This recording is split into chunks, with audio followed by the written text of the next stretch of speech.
नमस्कार। लोकसभा चुनाव पूरे देश में चल रहे हैं और लोकसभा चुनाव का प्रथम चरण हो चुका है। इसी बीच पूर्वोत्तर से खबर ने चौंका दिया है चुनाव आयोग को भी और सारी जनता को। नागालैंड के 6 जिलों में किसी ने भी कोई भी वोट यानी एक भी मत नहीं पड़ा है। क्यों नहीं पड़ा है, इसका कारण क्या है, इसके पीछे कौन सा संगठन जिम्मेदार है, इस पे हम लोग चर्चा करेंगे। मैं हूं मनोज सिंह और आप देख रहे हैं Vikramshila academy Lucknow YouTube channel. तो हम लोग चर्चा कर रहे थे कि नागालैंड के 6 जिलों में कोई भी मत नहीं पड़ा है। नागालैंड में कुल 16 जिले हैं और उन 16 जिलों में जो नागालैंड का जो पूर्वी नागालैंड क्षेत्र है, जो म्यांमार से जिसकी सीमा लगती है, उन 6 जिलों में एक भी वोट नहीं पड़ा है। हालांकि नागालैंड में मात्र लोकसभा की 1 सीट है और राज्यसभा की 1 सीट है और 2019 के लोकसभा चुनाव में 83% मतदान हुआ था पूरे नागालैंड में। और इस बार 2024 का जो प्रथम चरण हुआ है उसमें मात्र 57% नागालैंड में वोट पड़ा है और 26% की कमी आई है। और उसकी मुख्य वजह है नागालैंड के कुल 16 जिलों के 6 जिलों में कोई भी मतदान नहीं हुआ है। अब ये 6 जिले कौन से हैं?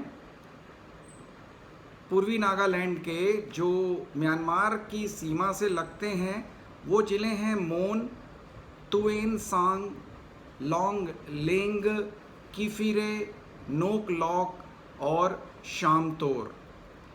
यहाँ पर 4 लाख वोट हैं और एक भी वोट नहीं पड़ा है। अब ये वोट आखिर क्यों नहीं पड़ा, कौन इसके पीछे जिम्मेदार है? तो ईस्टर्न नागालैंड पीपुल्स ऑर्गेनाइजेशन एक संगठन है जिसका शॉर्ट फॉर्म है ENPO।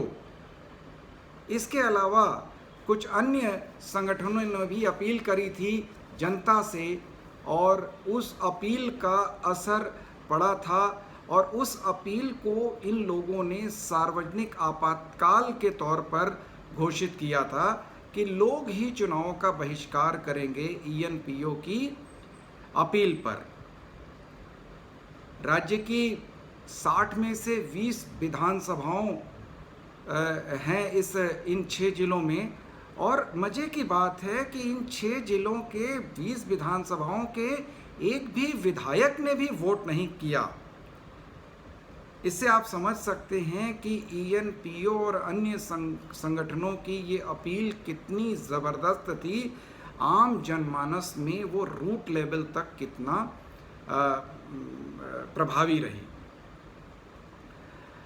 दरअसल जो ENPO है या ईस्टर्न नागालैंड पीपुल ऑर्गेनाइजेशन है, ये पूर्वी नागालैंड को नागालैंड से अलग राज्य की मांग कर रही है और उस अलग राज्य का नाम होगा फ्रंटियर नागालैंड क्षेत्र। और ये जो ENPO है ये बेसिकली जो नागा समुदाय के लोग हैं या नागा जो जाति के लोग हैं, जो 7 जनजातीय समूहों में बटे हैं, उनका प्रतिनिधित्व करती है।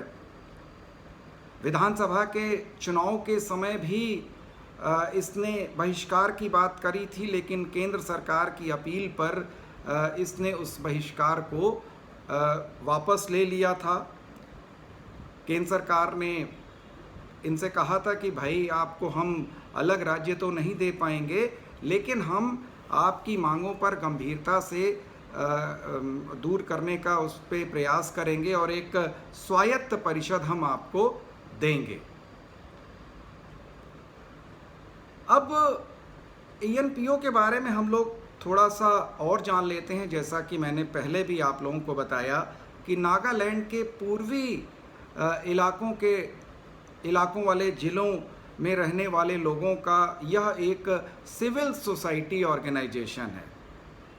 इसकी स्थापना 1972 में हुई थी और इसका उद्देश्य वहाँ रहने वाले नागा ट्राइब्स के हितों की रक्षा करना था, क्योंकि इन लोगों का मानना था कि अन्य नागालैंड वासियों की अपेक्षा इनकी भाषा, पहनावा और संस्कृति अलग है, इनके शैक्षिक हित अलग हैं और उसके हितों की रक्षा के लिए इनको एक अलग राज्य चाहिए।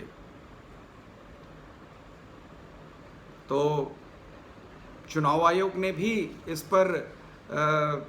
बहिष्कार पर अपनी नज़र रखी और बाकायदे ENPO संगठन को एक नोटिस दिया कि भाई आपने या आपके संगठन ने चुनाव आयोग या चुनाव की प्रक्रिया को बाधित करने का प्रयास किया है, तो आपके खिलाफ क्यों ना एक्शन लिया जाए।